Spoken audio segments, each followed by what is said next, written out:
Hi, this is Diane Lovetobake on YouTube. And what we're going to make today is cake. But we're going to make what I like to call more of a sugarless or sugar-free cake.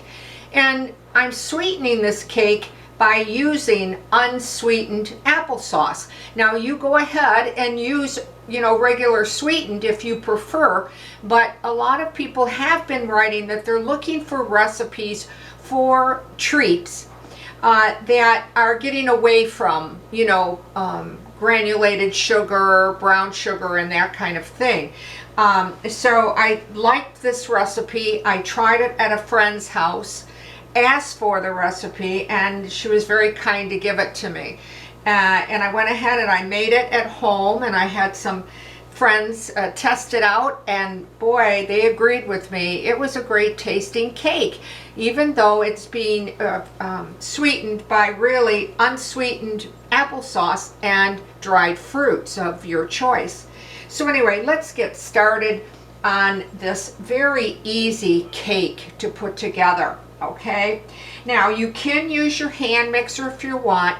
You can actually do it by hand if you want, but I like to use my stand-up because it's faster for the video to do this applesauce cake. Okay, so first off, you're actually gonna do the opposite in a lot of how we're going to put things in. So it's going to be a little bit different than you probably we're all used to, but it works.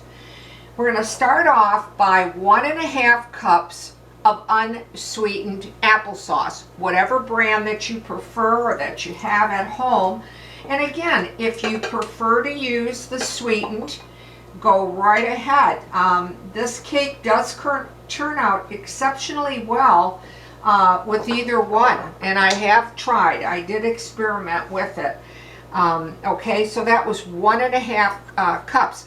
By the way, I'm sorry, but I no longer put the ingredients and recipe written out above my video, and I'm sorry about that, but hopefully you can jot it down as we go along or that type of thing, and I'll try to do my best to get those ingredients to you accurately and slowly enough that you could jot it down. And I tend to repeat myself purposely, so in case you miss it. But anyway, here again I'm going to repeat 1.5 cups of unsweetened applesauce, your choice on that.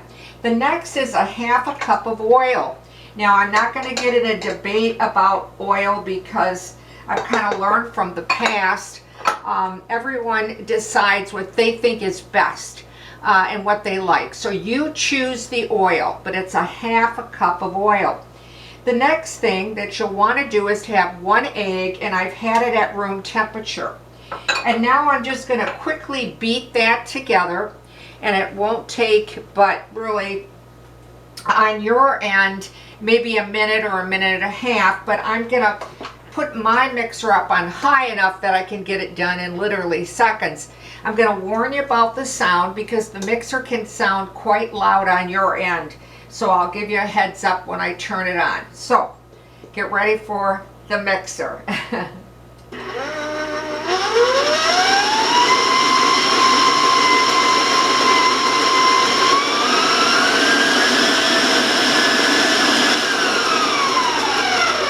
Okay. Now normally would I go that high of a speed? No, I wouldn't. But again, just due to the video.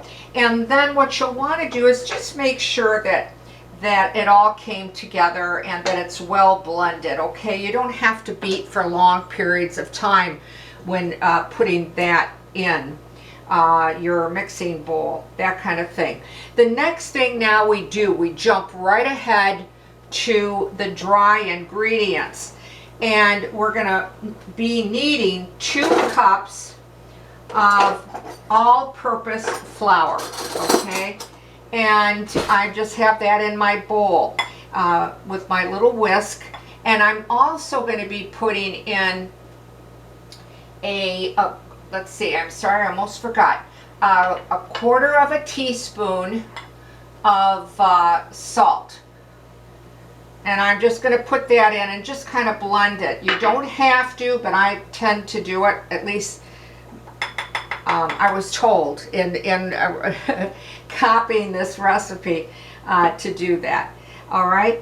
The next thing that we're going to do is, and this is what I think is a fun part, we actually are going to put it all in at one time. Again, I mentioned earlier it's going to be a little bit different, a little bit non-conventional here. All right, the next thing that you're going to be putting in is a half a teaspoon of nutmeg. But I will tell you, in my own family, I have individuals that do not like nutmeg. So I'll be very honest with you. What I do is I switch it up for cinnamon. So you decide whether you want to put that of a 1/4 cup of nutmeg or a 1/4 cup of cinnamon if you're not a fan of nutmeg, okay? The next thing that you're going to do is, once if you do choose to use the nutmeg, okay, you're going to put in 1 teaspoon of cinnamon in. If you're using the nutmeg. If not, combine it together in measurement, if you know what I mean, okay? And hopefully you do. The next thing is that this is where it's kind of, I think, unique. You can change it however you want to. I always try to stay within at least 2 cups total. And I'm not trying to make this confusing. I'm really not. You go ahead, I'm using 1.5 cups of raisins. Your choice, that type of thing. Also, if you're worried about them sticking to the bottom of the cake when they bake and they tend to settle, you can run them through a little bit of the flour that you had, which I had just moments ago. But I will be honest with you, I've done it without coating the dried fruit with flour, and it didn't all stick to the bottom. It really came out beautifully. But anyway, I'm putting in 1.5 cups of raisins. Your choice whether you want light or dark or golden, that's up to you. Then I'm also putting in a 1/2 cup of dates and just chop them up. You know, a medium chop, that kind of thing. Now, again, not to confuse, I will write this though below my video about the dried fruit. You can add nuts if you want, whatever choice of nut, walnut, pecans, peanuts, whatever, you know, whatever your pleasure is. But I want you to try to stay within 2 cups of dried fruit and nuts, because there's just not that much room in the bottom, in the batter, I'm sorry, to expand and whatever.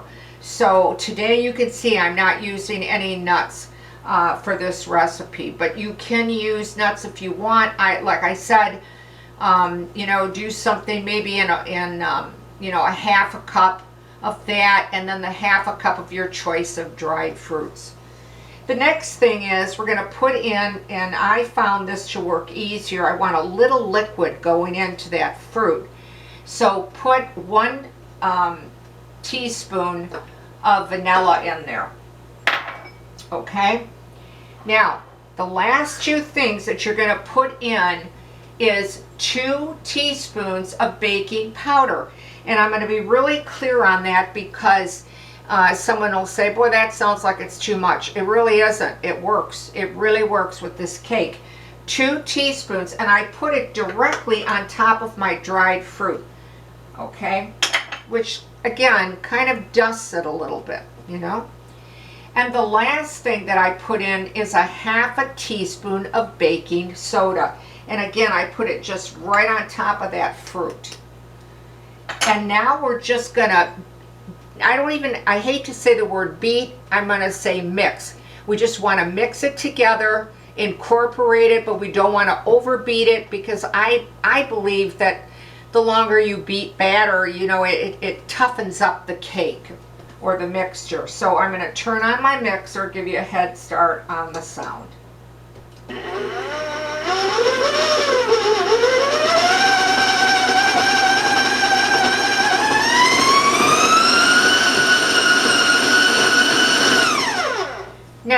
Again, if you're using your hand mixer, maybe it'll take you a minute. Maybe it'll take you a minute and a half. It really depends on the power that you apply to your hand mixer. I went ahead and put mine, as you noticed, to 10 to move it along. And in that amount of time on a large mixer, it brings everything together quite nicely. And then you're not causing the overbeating. And now I'm just going to take the excess off my paddle. Okay. I try to do everything quickly because I don't want to keep you too long watching. And then just make sure that you get to the bottom. Give it a mix or a good fold to make sure. It is a wet batter. It is a heavy batter. What I'm using is a 13 by 9 pan. I went and heavily greased it and then dusted it with flour. You can use your parchment papers if you prefer. I will tell you, I found that using an oil spray really, it wasn't really good to do because the cake was sticking at the bottom, and I hate that.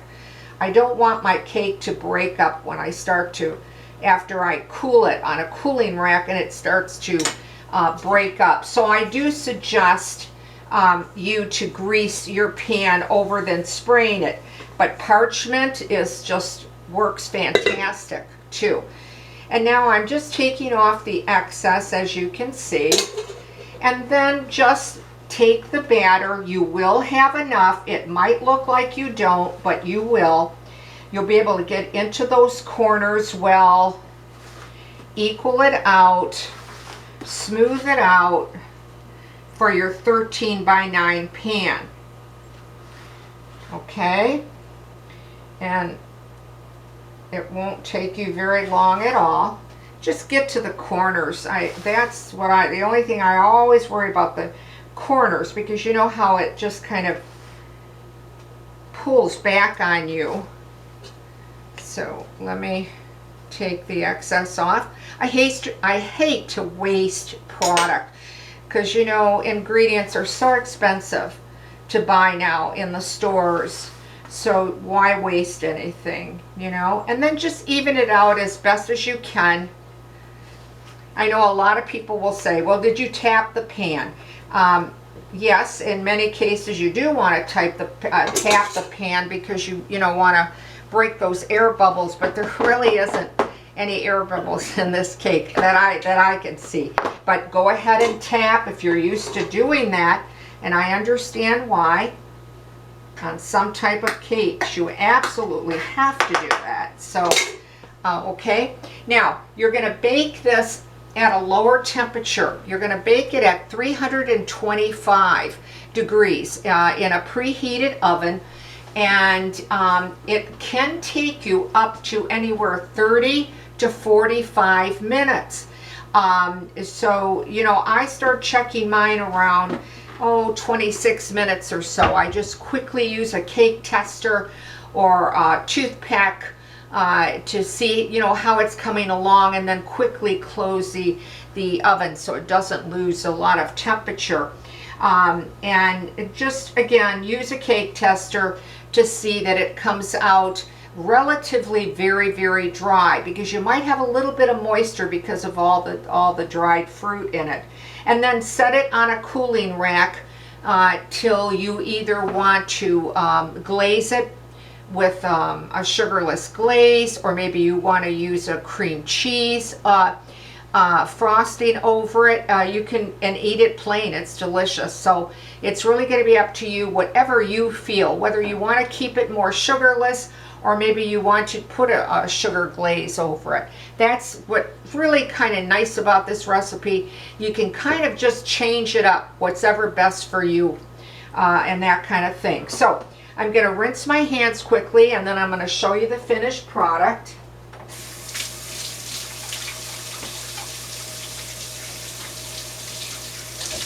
I want to make sure my hands are washed because I was working with raw eggs. And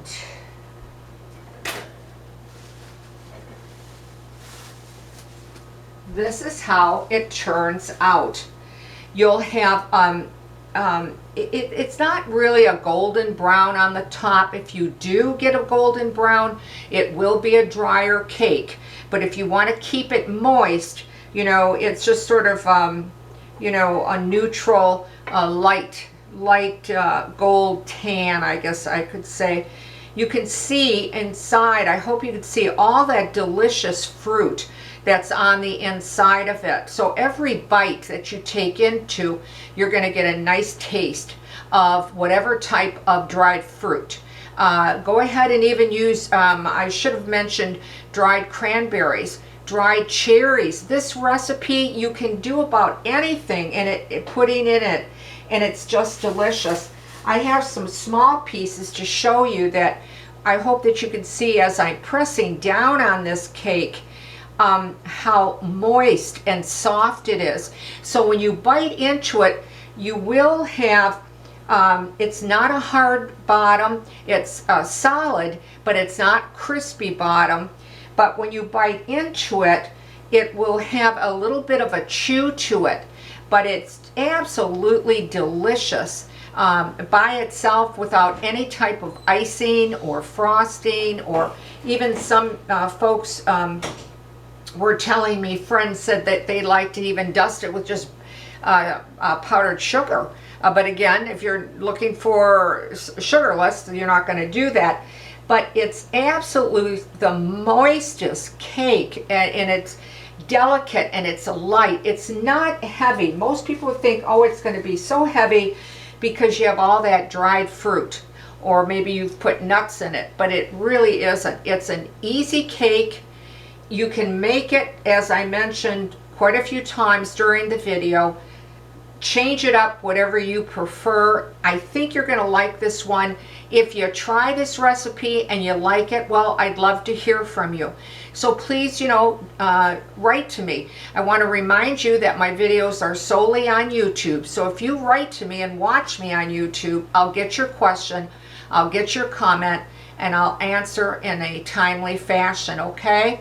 So I want to thank you always for watching Diane Lovetobake on YouTube. If you're so inclined and you'd like to subscribe, I can't thank you enough, or ring the bell. So thanks again for watching today. Stay well, stay safe, and I'll see you soon.